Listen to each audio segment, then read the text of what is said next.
Entrevista. ¿Qué tal? Los saludo para platicar con los autores del libro Permiso para Matar. Tenemos con nosotros a Daniel Moreno, a Paris Martínez y también a Jacobo Dayan para que nos platiquen de este texto. Es una investigación periodística que habla sobre los abusos de las fuerzas de seguridad en el país. Primero platicar con Daniel Moreno, preguntarte que nos platique sobre esta investigación que hicieron, en qué consistió, el tiempo que les llevó y los resultados que plasmaron en el texto, por favor. Claro, gracias. Bueno, esta es una investigación que nos llevó más de 2 años porque lo que quisimos hacer fue recuperar todos los casos que se han presentado de asesinatos o desapariciones de gente que no tenía absolutamente ninguna relación con crimen organizado, no participaban en ningún hecho delictivo y eran personas, ciudadanos igual que cualquiera de nosotros, pero que las fuerzas de seguridad del Estado, soldados, marinos, Guardia Nacional, Policía Federal, los terminaron matando o desapareciendo por muy diversas razones, porque argumentaron confusión, porque argumentaron muchos temas que no tienen que ver con ninguna razón de persecución judicial. Para nosotros era muy importante que los muy pocos casos aislados que se han presentado, no solo los recuperáramos, sino además lográramos crecer la lista para juntar a la mayor cantidad posible de víctimas, que son, insisto, víctimas que no tenían ninguna relación ni con crimen organizado ni con hechos delictivos, pero que sí está probado que participaron las fuerzas del Estado en su asesinato o en su desaparición. El resultado es un listado y los casos, y contamos los casos, claro, de 1,850 personas que están dentro de esta categoría y que, insisto, son gente igual que cualquiera de nosotros. No andaban en nada malo, no andaban en ningunos malos pasos ni nada que se le parezca, y que aún siendo ciudadanos, insisto, absolutamente inocentes, terminaron siendo víctimas de las fuerzas del Estado.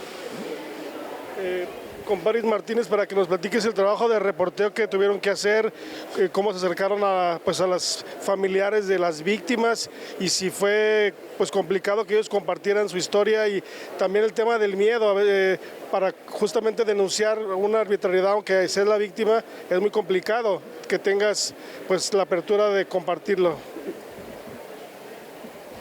Muchas gracias. Efectivamente, hubo que lidiar con el miedo de la gente a dar su testimonio.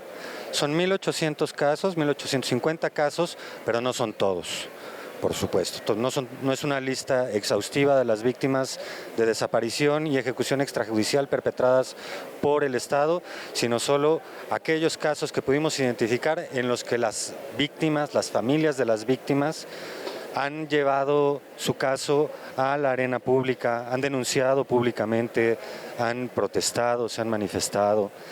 Y es una lista limitada a los recursos con los que se contaron para hacer esta investigación.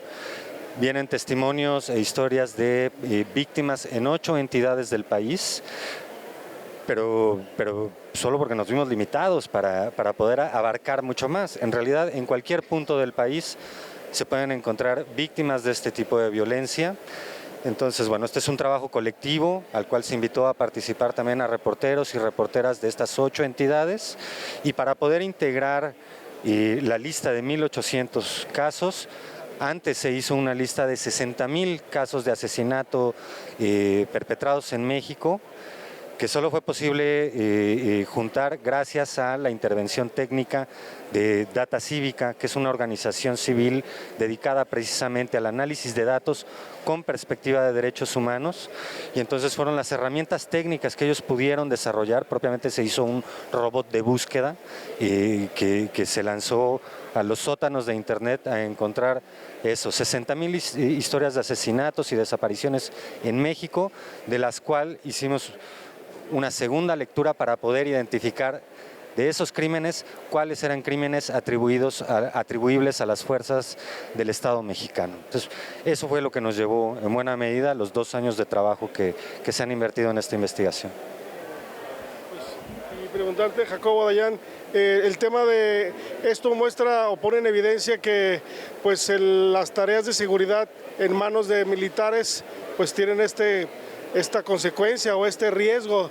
¿Qué nos dirías de esa parte y la reflexión que tendríamos que hacer como sociedad, autoridades y sobre todo pues las propias Fuerzas Armadas?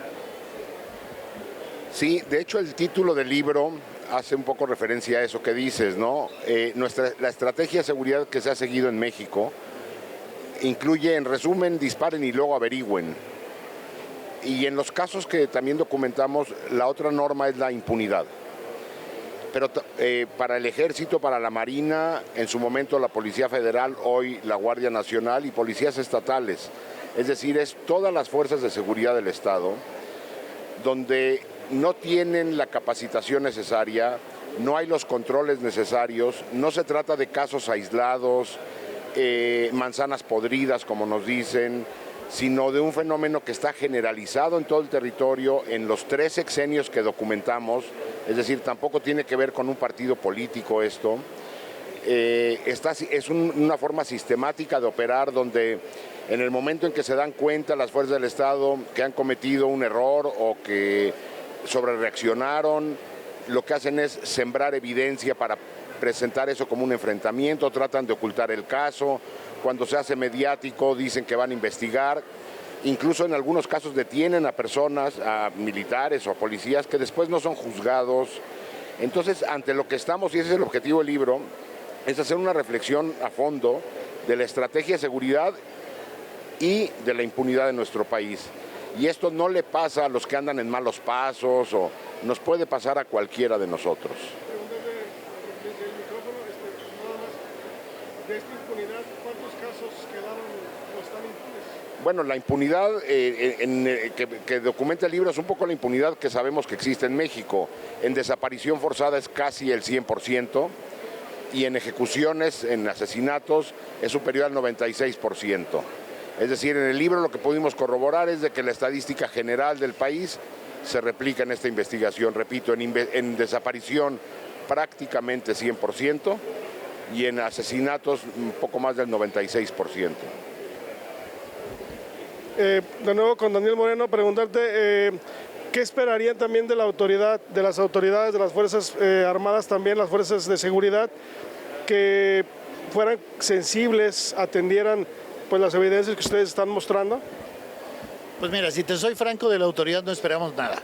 De lo que esperamos en todo caso es que la lectura del libro pueda sí sacudir a quienes lo lean, porque estamos convencidos de que estamos en una etapa en donde la gente estamos muy adormecidas por la violencia. Es decir, hay homicidios todos los santos días y ya muy pocas cosas te sacuden.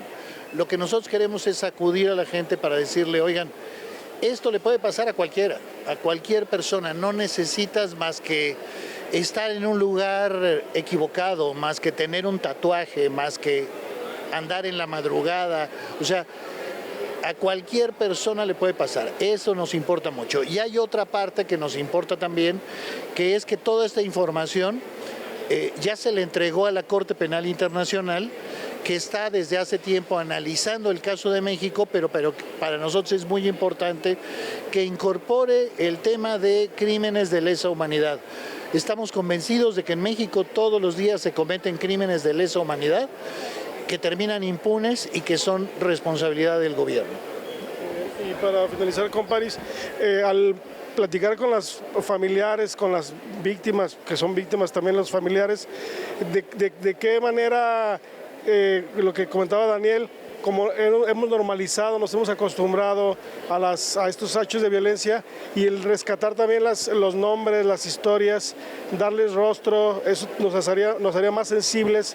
Si nos platicas de esta parte también. Mira, en general creo que las luchas de las familias de las víctimas no solo se centran, aunque por supuesto es uno de los puntos prioritarios, en la justicia, o quizá complementando, la justicia que reclaman las víctimas no solo pasa por el castigo a los involucrados directos, pasa por el derecho a la verdad, que tiene que ver con el reconocimiento de las autoridades de todos estos crímenes y el reconocimiento, la restitución de la dignidad para todos sus familiares, que no solo fueron mancillados en el momento en el que fueron víctimas de estos crímenes, sino que además después fueron ellos y sus familiares y sus allegados víctimas de campañas de desprestigio, de criminalización, de actos que sembraron en sus comunidades la idea de que eran personas que se merecían lo que les ocurrió, cuando en realidad la autoridad no tenía un solo elemento contra esas personas. Y si nos vamos un poco más allá, aún si los hubieran tenido, el destino que se les deparó a estas víctimas estaba completamente fuera del marco legal y del marco de actuación de las autoridades. Entonces, con el libro queremos sumarnos a ese reclamo de las víctimas de restitución del derecho a la verdad, no solo para todas aquellas personas que fueron a las que se les construyeron historias negras, sino que es un derecho violado a toda la sociedad mexicana, porque esta es una verdad que se nos ha ocultado a todos y que nos pone en vulnerabilidad a todos y a todas. En algunos países se han hecho comisiones de la verdad para indagar y sobre todo esa parte de exigir la restitución a las víctimas. ¿Crees que México tendría que llegar a ese lugar? Por supuesto que sí, aunque estamos en realidad lejísimos. Eso pasa por la voluntad política del Estado, por reconocer esos hechos. Experiencias hay muchas y vastas. En Colombia en este momento hay un proceso de justicia alternativa, de justicia restaurativa, que pasa por el reconocimiento de los involucrados en los hechos y complementar la narrativa ausente hasta este momento sobre qué fue lo que pasó a las víctimas. En Sudáfrica también hubo un proceso muy profundo que antes que la justicia puso su prioridad en el derecho a la verdad, y eso también es lo que en alguna medida ha permitido a Sudáfrica pues recomponer su tejido social. En México estamos muy lejos de cualquiera de esos escenarios, aunque lo deseable sería lo contrario, que dejaran de ser escenarios utópicos y se convirtieran en escenarios reales, porque bueno, la sociedad mexicana, tal como esas otras sociedades tan agraviadas por la violencia, necesita de la restitución de la verdad y del reconocimiento de los crímenes del Estado, ¿no? Y ya nomás para finalizar, Daniel, preguntarte, los consumidores de noticias o cualquier ciudadano, pues a veces ya le cambian o le cambiamos al dial del radio, de la tele o en internet le vas a la que sigue. ¿Qué le dirías o qué nos dirías para que ser sensibles también nosotros como ciudadanos de este grave problema? Claro, mira, creo que nos hemos creído mucho la idea de que cada persona que muere y que se clasifica como un muerto por crimen organizado es porque en algo andaba, estaba en malos pasos, estaba cometiendo alguna ilegalidad, lo que sea. Y creo que eso ha hecho en parte que la gente que finalmente no participa en esto lo sienta como algo ajeno. Para nosotros es muy importante por eso insistir. Cada una de estas 1,850 víctimas es igual que cualquiera de nosotros. Es gente que estaba en sus actividades cotidianas sin meterse con nadie y sin cometer nada ilegal. Esto es importante que la gente lo recuerde. En este país hay una estrategia de seguridad en donde, con el pretexto de la lucha contra el crimen organizado, están también matando a ciudadanos, y esos ciudadanos somos, cualquiera de los que nos escuchen puede ser víctima de esto. Esto nos parece muy importante recordar.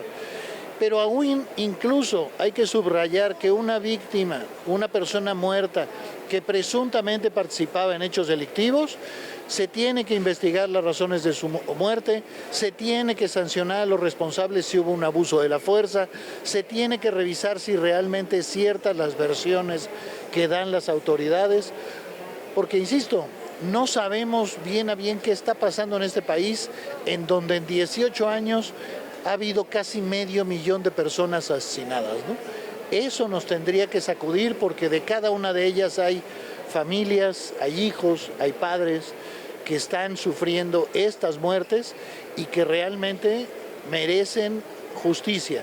Es importante recordar, si en México en estos 18 años se han asesinado a 500,000 personas, que es un número casi exacto, 480,000 no tenemos idea de qué pasó. No sabemos quién los mató. Bueno, de ese tamaño es el tamaño del problema, ¿no? Pues te agradecemos. Muchas gracias. Agradecemos tanto a Jacobo Dayan como a Paris Martínez y Daniel Moreno esta entrevista y regresamos los micrófonos al estudio.